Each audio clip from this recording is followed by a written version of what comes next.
Hello, my dear friends. Welcome to English Literature Classroom. Today we are dealing with the poetic forms. So, what is poetic form?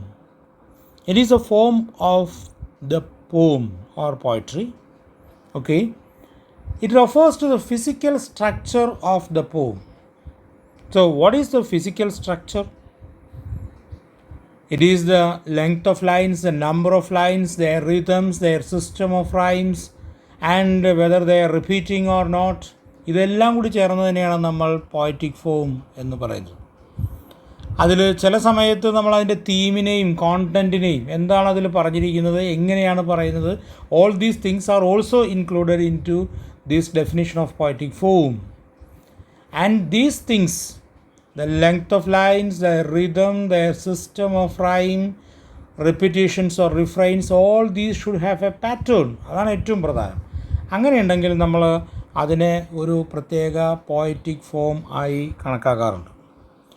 ഈ poetic ഫോംസിൽ വളരെ പ്രധാനപ്പെട്ട ഒന്നാണ് lyric എന്ന് പറയുന്നത്. Lyric എന്ന് പറയുന്ന ഈ കാവ്യരൂപം പഴയ കാലത്ത് ലയർ എന്ന് പറയുന്ന ഒരു സംഗീതോപകരണത്തിൻ്റെ അകമ്പടിയോടുകൂടി പാടിയിരുന്ന പാട്ടുകളെയാണ് ഉദ്ദേശിച്ചിരുന്നത്. അവയാണ് പിന്നീട് ലിറിക് എന്ന പേര് വന്നത്. ഈ ലിറിക്കുകളുടെ പ്രത്യേകത എന്താണെന്ന് വെച്ചാൽ they are actually having high amount of personal emotions, intense personal emotions. അത്തരം കവിതകളെയാണ് നമ്മൾ ലിറിക് എന്ന് പറയുന്നത്. അതിൽ രണ്ട് തരം സബ് കാറ്റഗറി ഉണ്ട്. ഒന്ന് എലിജി, ആരെങ്കിലും വിയോഗത്തിലോ മരിച്ചു പോവുകയോ വിരഹമോ ഒക്കെ ഉണ്ടാകുമ്പോൾ നമ്മൾ എഴുതുന്ന കവിതകളാണ് എലിജി. വേറൊന്ന് ഓഡ്. ഓഡ് എന്ന് പറയുന്നത് ഒരു സ്തുതി ഗീതമാണ്. ഇതെല്ലാം ലിറിക്കിൽ വരുന്നതാണ്. സാധാരണഗതിയിൽ ലിറിക്കിൽ ഫസ്റ്റ് പേഴ്സണിലാണ് നമ്മൾ വികാരങ്ങൾ, വിചാരങ്ങൾ ഒക്കെ പ്രകടിപ്പിക്കുന്നത്. അപ്പോഴാണ് അതിൻ്റെ വിശ്വാസ്യത കൂടുന്നത്. നമ്മൾ അല്ലെങ്കിൽ കവി അല്ലെങ്കിൽ അതിൻ്റെ കവിതയിലെ സ്പീക്കർ ഫസ്റ്റ് പേഴ്സണിൽ സ്വന്തം ഹൃദയത്തിലെ വിചാരങ്ങൾ പുറത്തേക്ക് അവതരിപ്പിക്കുന്നതായിട്ടാണ് ലിറിക് കവിതകൾ സാധാരണഗതിയിൽ നമ്മൾ കാണുന്നത്. അടുത്തത് സോണറ്റാണ്. സോണറ്റ് എന്ന ഫോം നിങ്ങൾക്ക് വളരെ പ്രധാനമായിട്ട് നിങ്ങൾക്ക് പരിചയമുണ്ട്. Because there are sonnets of Shakespeare. Okay, 14 വരികളുള്ള കവിതകളെയാണ് നമ്മൾ സോണറ്റ് എന്ന് പറയുന്നത്. ഈ 14 വരി സാധാരണഗതിയിൽ 8ഉം 6ഉം എന്ന നിലയ്ക്കാവാം, അല്ലെങ്കിൽ 12ഉം 2ഉം എന്ന നിലയ്ക്കാവാം. അപ്പോൾ ഇത് ആദ്യകാലത്ത് ഇറ്റലിയിലെ കവിയായ പെട്രാർക്ക് ആണ് നല്ല രീതിയിൽ ചിട്ടപ്പെടുത്തിയത്. അതിനു മുമ്പ് 13ാം നൂറ്റാണ്ടിൽ ഇറ്റാലിയൻ കവിയായ ലെൻറ്റിനി ആണ് സോണറ്റ് എന്ന് പറയുന്ന രൂപം ഉണ്ടാക്കിയതെങ്കിലും അതിനെ ഒന്ന് ചിട്ടപ്പെടുത്തിയെടുത്ത ആളുടെ പേരിലാണ് ഇപ്പോൾ അത് അറിയപ്പെടുന്നത്. പെട്രാർക്ക് ആൻഡ് സോണറ്റ് എന്നാണ് അറിയപ്പെടുന്നത്. ഈ സോണറ്റ് ഞാൻ നേരത്തെ സൂചിപ്പിച്ച പോലെ 13ാം നൂറ്റാണ്ടിൽ മിഡിൽ ഏജസിലാണ് ഉണ്ടായത്. സോണറ്റ് എന്ന് പറഞ്ഞാൽ ചെറിയ പാട്ട് എന്നാണ് അർത്ഥം. അത് ഇംഗ്ലീഷിലേക്ക് കൊണ്ടുവന്നത് സർ തോമസ് വൈറ്റ് ആണ്. അതിനുശേഷം എലിസബത്തൻ ഏജിൽ ഷേക്സ്പിയറും മറ്റും ഈ സോണറ്റിനെ ഇംഗ്ലീഷിസൈസ് ചെയ്തു, അല്ലെങ്കിൽ ആംഗ്ലിസൈസ് ചെയ്തു. അങ്ങനെ ആംഗ്ലിസൈസ് ചെയ്ത സോണറ്റിനെയാണ് നമ്മൾ ഇംഗ്ലീഷ് സോണറ്റ് അഥവാ ഷേക്സ്പീരിയൻ സോണറ്റ് എന്ന് പറയുന്നത്. അതിൽ ആണ് ഞാൻ നേരത്തെ സൂചിപ്പിച്ചതുപോലെ 12ഉം 2ഉം എന്ന രീതിയിൽ. ട്രഡീഷണൽ ലെൻറ്റിനി കണ്ടുപിടിച്ച പെട്രാർക്ക് മെച്ചപ്പെടുത്തിയ ട്രഡീഷണൽ ഇറ്റാലിയൻ ഓർ പെട്രാർക്കൻ സോണറ്റിൻ്റെ റൈം സ്കീം ഇവിടെയുണ്ടെന്ന് നിങ്ങൾക്കറിയാം. ഷേക്സ്പീരിയൻ സോണറ്റിൻ്റെ റൈം സ്കീമുണ്ട്. അപ്പോൾ Petrarchan sonnet means 8+6, Shakespearean sonnet means 12+2. ഇവിടെ ഇതിൽ ഒരു തീമാറ്റിക് കോണ്ടൻറ്റ് കൂടിയുണ്ട്. ഒരു സോണറ്റിൽ 8+6 ആണെങ്കിൽ ആദ്യത്തെ 8 ലൈൻസ് ഇതിൻ്റെ ആ തീമിൻ്റെ ഒരു ഇൻട്രൊഡക്ഷൻ, എക്സ്പോസിഷൻ. അവസാനത്തെ 6 ലൈൻസ് എന്ന് പറയുന്നത് കമ്മിങ് ടു റെസിഗ്നേഷൻ എന്നുള്ള രീതിയിലാണ്. ഷേക്സ്പീരിയൻ സോണറ്റിലാണെങ്കിൽ അങ്ങനെ തന്നെയാണ്. The theme is actually presented in 12 lines and the last couplet 2 lines. It gives you a break, a kind of resignation, resolution എന്ന രീതിയിലാണ്. അപ്പോൾ നേരത്തെ നമ്മൾ പറഞ്ഞതുപോലെ കവിതയുടെ രൂപം മാത്രമല്ല, കവിതയുടെ തീം കൂടി പോയറ്റിക് ഫോംസിൽ പെടുന്നുണ്ട്. And theme is also taken into consideration or taken into count when we are dividing or distinguishing or classifying poems. Okay, so that's about sonnets. Next one is ode. Ode is a lyrical poem or a lyric. നമ്മൾ നേരത്തെ പറഞ്ഞു, it is a sub topic or sub category of lyric. And ode is actually an address or praise or a glorification of an event or a person or a thing. അതാണ്. അപ്പോൾ നമുക്കറിയാം കീറ്റ്സിൻ്റെ പ്രസിദ്ധമായ odd on A Grecian earn എന്ന് പറയുന്നത് ഒരു Grecian പാത്രത്തെ address ചെയ്തുകൊണ്ടുള്ളതാണ്. Odd to Nightingale എന്ന് പറയുന്നത് നൈറ്റിംഗേലിനെ address ചെയ്തിട്ടുള്ള പുകഴ്ത്തിക്കൊണ്ടുള്ളതാണ്. ഓഡ് ടു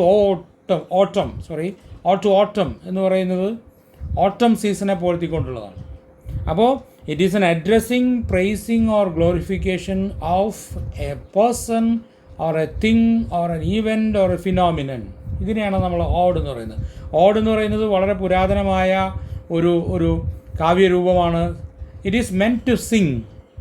സംഗീതോപകരണങ്ങളുടെ അകമ്പടിയോടുകൂടി പാടുകയും നൃത്തം വയ്ക്കുകയും ചെയ്യാനുള്ള ഒരു കാവ്യരൂപമാണ് ഓഡ് എന്ന് പറയുന്നത്.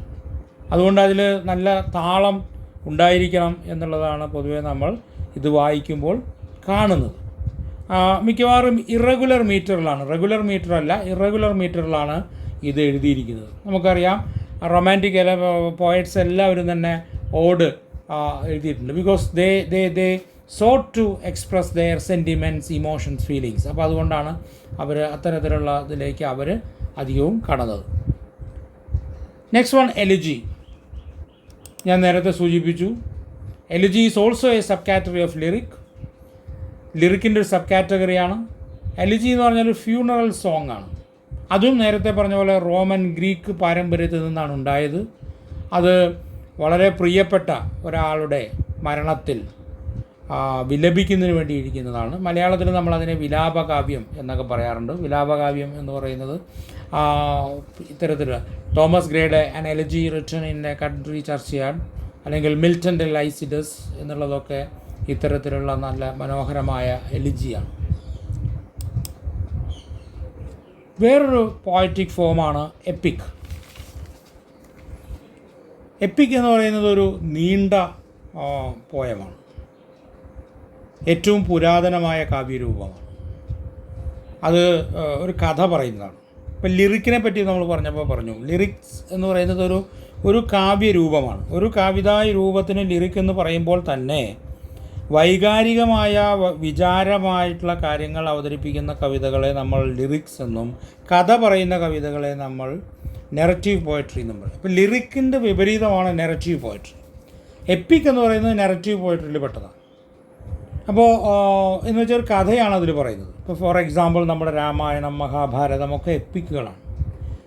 അപ്പോൾ അത്തരം വലിയ കഥ പറയുന്ന വലിയ കഥയാണ്, ചെറിയ കഥയല്ല. ചിലപ്പോൾ ഒരു പുസ്തകം അല്ലെങ്കിൽ 2 പുസ്തകം അങ്ങനെയൊക്കെ നീണ്ടുപോകുന്ന കഥകളാണ് അതിൽ പറയുന്നത്. അതിനൊരു പ്രത്യേക ഗംഭീരമായ ഒരു രീതിയുണ്ട്, ഗംഭീരമായ ടോണുണ്ട്, അതിൻ്റെ ഡിസൈനുണ്ട്, അതിൽ ഉൾപ്പെടുത്തേണ്ട കാര്യങ്ങൾ എന്തൊക്കെയാണെന്നുള്ളതിനെപ്പറ്റി വ്യക്തമായിട്ടുള്ള നിർവചനമുണ്ട്. അതൊക്കെ പെടണം. മലയാളത്തിൽ നമ്മൾ പറയുമ്പോൾ നഗരാർണവ ശൈലർത്തു എന്നാണ് പറയുക. നഗരം, അർണവം എന്ന് പറഞ്ഞാൽ സമുദ്രമാണ്, ശൈലം എന്ന് വെച്ചാൽ മൗണ്ടൻസ്, ഋതു എന്ന് പറഞ്ഞാൽ സീസൺസ്. ഈ കാര്യങ്ങളെപ്പറ്റിയൊക്കെ 4 കാര്യങ്ങളെ പറ്റിയിട്ടും വിശദമായ വർണ്ണന വേണം. പിന്നെ നായകൻ്റെ ഗണങ്ങളെ പറ്റിയിട്ട് ഉള്ള കാര്യങ്ങൾ വേണം. ധീരോദാത്തൻ, അതിപ്രതാപ ഗുണവാനായിട്ടുള്ള നായകനായിരിക്കണം. അദ്ദേഹത്തിൻ്റെ യുദ്ധങ്ങൾ, അദ്ദേഹത്തിൻ്റെ ഗുണനിലവാരങ്ങൾ, ഇതൊക്കെയാണ് അതിൽ സാധാരണഗതിയിൽ പറയുക.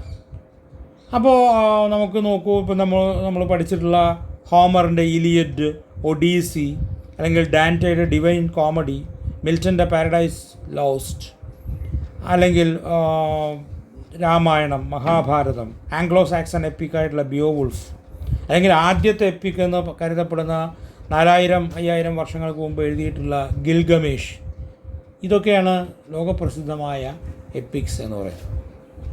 അപ്പോൾ ഇത്തരത്തിലുള്ള സ്പെൻസറിൻ്റെ ഫെയറി ക്വീൻ, ഇത്തരത്തിലുള്ള വലിയ മഹാകാവ്യങ്ങളെ, മലയാളത്തിലൊക്കെ നമ്മൾ സംസ്കൃതത്തിലൊക്കെ മഹാകാവ്യം എന്നാണ് പറയുക, മഹാകാവ്യങ്ങളെയാണ് നമ്മൾ എപ്പിക്സ് എന്ന് പറയുന്നത്.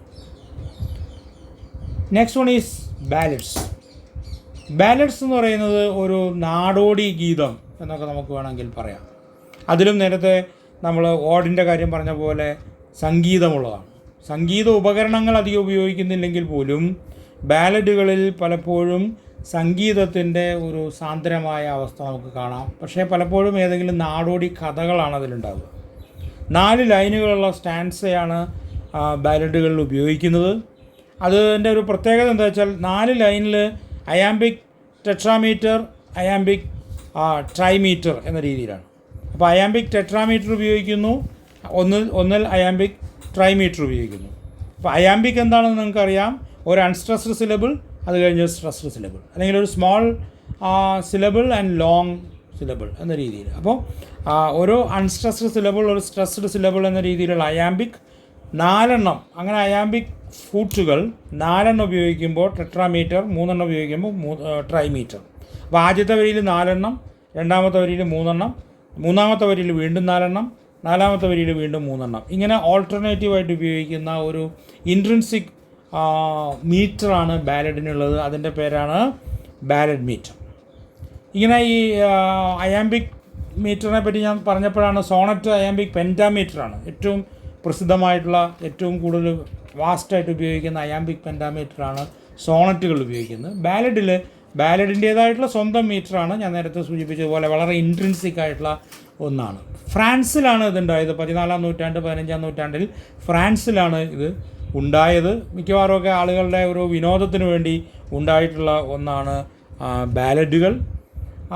ഇംഗ്ലീഷിലൊക്കെ ധാരാളം ബാലഡുകളുണ്ട്. പ്രധാനമായിട്ടും ഒരു ധീരനായകൻ്റെ ഏകാന്തമായ ധീരോദാത്തമായ കഥകളാണ് ബാലഡിലുള്ളത്. മിക്കവാറുമൊക്കെ അതിൽ ആ ധീരനായകൻ്റെ ദുർമരണം അല്ലെങ്കിൽ അദ്ദേഹത്തിൻ്റെ ദുരന്തം കൂടി ഉണ്ടാകുന്നതാണ്. ഇപ്പോൾ the ballad of sir Patrick Spens എന്ന് പറയുന്നത് അത്തരത്തിൽ ഇംഗ്ലീഷിലുള്ള വളരെ മനോഹരമായ ഒരു ബാലഡാണ്. ഇങ്ങനെയുള്ള നിരവധി ബാലഡുകളുണ്ട്. അതിൻ്റെ ഞാൻ നേരത്തെ സൂചിപ്പിച്ചതുപോലെ 4 സ്റ്റാൻസ ആണ്. വളരെ ദുഃഖസാന്ദ്രമായ ശോകമായിട്ടുള്ള ഭാവമാണ് അതിലുണ്ടാവാറുള്ളത്.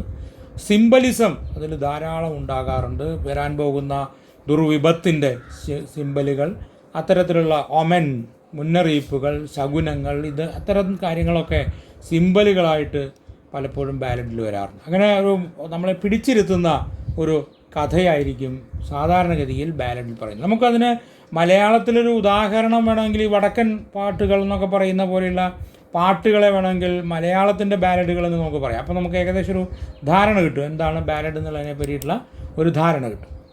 അടുത്ത കലാരൂപം കവിതാരൂപം എന്ന് പറയുന്നത് ഹൈക്കു ആണ്. ഹൈക്കു എന്ന് പറയുന്നത് ഒരു ജാപ്പനീസ് കവിതാരൂപമാണ്.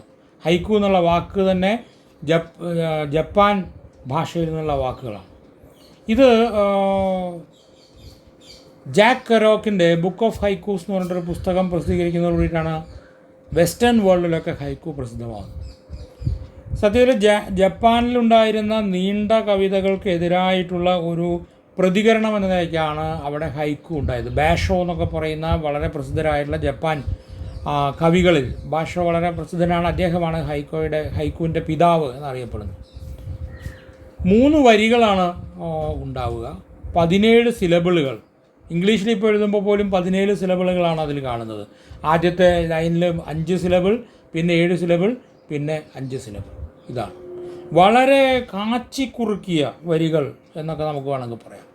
ഒരു നീണ്ട കവിതയുടെ ഏതാണ്ട് അതേ വികാരം അല്ലെങ്കിൽ അതേ അനുഭൂതി ഉണ്ടാക്കുന്ന രീതിയിൽ 3 വരികളിലായി ഒരു വാഗ്മയ ചിത്രം വരച്ചിടുകയാണ് സത്യത്തിൽ ഹൈക്കു ചെയ്യുന്നത്. ഒരു ചിത്രം, വാക്കുകൾ കൊണ്ടൊരു ചിത്രം ഉണ്ടാക്കിയിടുകയാണ്. നമ്മളത് വായിച്ചു കഴിയുമ്പോൾ ഒരു ചിത്രം നമ്മുടെ മനസ്സിൽ കാണും. പലപ്പോഴും പ്രകൃതിയിൽ നിന്നുള്ള ചിത്രങ്ങളാണ്. അത് മനുഷ്യ മനസ്സിൻ്റെ വികാരങ്ങളുടെ പ്രതികരണം അല്ലെങ്കിൽ പ്രതിഫലനം എന്നൊക്കെയുള്ള രീതിയിലുള്ള ചിത്രങ്ങളായിരിക്കും ഉണ്ടാകുക. വളരെ ഏറ്റവും ലളിതമായ വാക്കുകൾ ഉപയോഗിച്ചുകൊണ്ട് ആർക്കും മനസ്സിലാകാവുന്ന രീതിയിലാണ് ഹൈക്കു എഴുതുന്നത്. ഒരുപക്ഷെ ഹൈക്കു പ്രകടിപ്പിക്കുന്ന ആ പ്രകടിതമായ അർത്ഥം എന്ന് പറയുന്ന വാച്യാർത്ഥം ഒരുപക്ഷെ നമുക്ക് എല്ലാവർക്കും മനസ്സിലാവും. പക്ഷെ അതിന് അപ്പുറത്തേക്ക് അതിൻ്റെ അർത്ഥത്തെ കൊണ്ടുപോകാൻ ആ രീതിയിൽ ഒരുപക്ഷെ നല്ല രീതിയിൽ ഹൈക്കു വായിക്കുമ്പോൾ മാത്രമാണ് നമുക്ക് കഴിയുക. ഇതാണ് ഇന്ന് നമുക്ക് പരിചയപ്പെടുത്താനുള്ള കവിതാ രൂപങ്ങൾ അഥവാ പോയറ്റിക് ഫോംസ്. വളരെ വൈവിധ്യമാർന്ന എന്നാൽ വളരെ രസകരമായ പോയറ്റിക് ഫോംസാണ് നമ്മളിന്ന് കണ്ടത്. എല്ലാവർക്കും നന്ദി.